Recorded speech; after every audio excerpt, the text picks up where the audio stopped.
Car డిక్కీలో మూట, ఆ మూటలో dead body.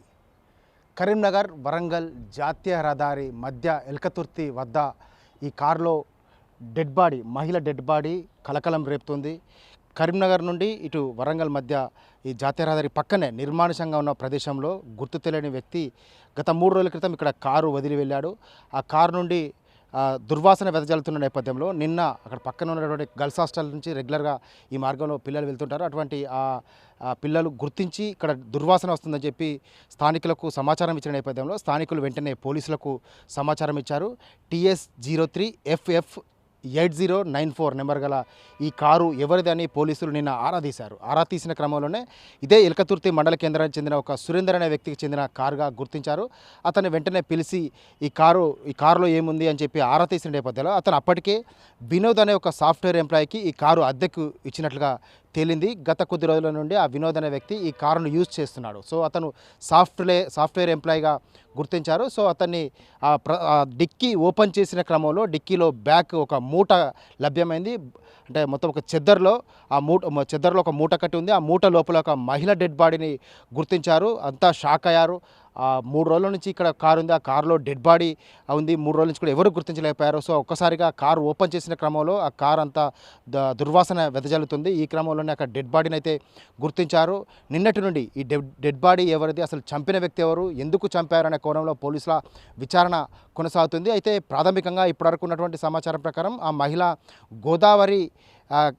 గోదావరికి చెందినటువంటి ఒక వివాహితగా గుర్తించారు. సో వినోద్ అనే వ్యక్తి సాఫ్ట్వేర్ ఎంప్లాయ్, అతనే హత్య చేశాడా లేకపోతే అతని వెనుక ఇంకా ఎవరైనా ఉన్నారా, అతనితో కలిసి ఈ దారుణానికి ఒడిగట్టాడనే పోలీసుల విచారణ అయితే కొనసాగుతుంది. ఇప్పటికైతే అంటే ఆ కారు పరిసర ప్రాంతాలకు కూడా ఎందుకంటే క్లూస్ టీమ్కు కొన్ని ఆధారాలు ఇవ్వాల్సి ఉంటుంది కాబట్టి ఎవరిని కూడా ఆ కారు పరిసర ప్రాంతాలకు కూడా క్లూస్ టీమ్స్ కావచ్చు, పోలీసులు ఎవరిని ఆ పరిసర ప్రాంతాలకు కూడా వెళ్ళనివ్వడం లేదు. కొద్దిసేపటి క్రితమే కారు నుంచి డెడ్ బాడీని తీసి ఇక్కడి నుంచి MGM మార్చురీకి తరలించారు.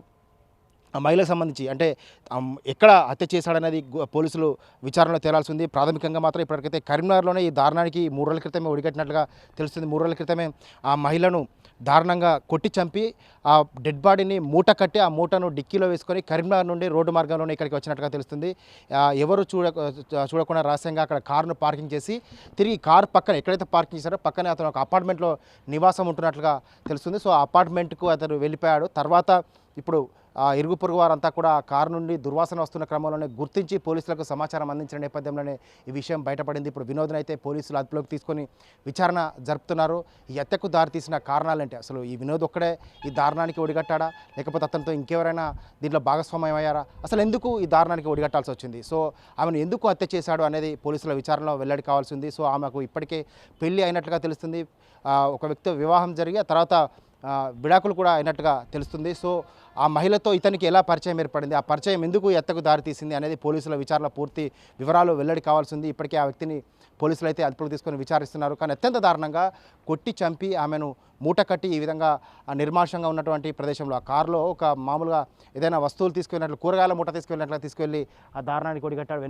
ఆ వెనుక భాగంలో కనిపిస్తున్నటువంటి డిక్కీలోనే ఆమెను చంపి ఆ డిక్కీలో మూట కట్టి కుక్కి అక్కడ నుండి తీసుకొచ్చాడు. దాదాపుగా 80 కిలోమీటర్లు ఆ డెడ్ బాడీతో ట్రావెల్ చేసినటువంటి ఆ డెడ్ బాడీని తీసుకొచ్చి ఇక్కడ వదిలి వెళ్ళాడు.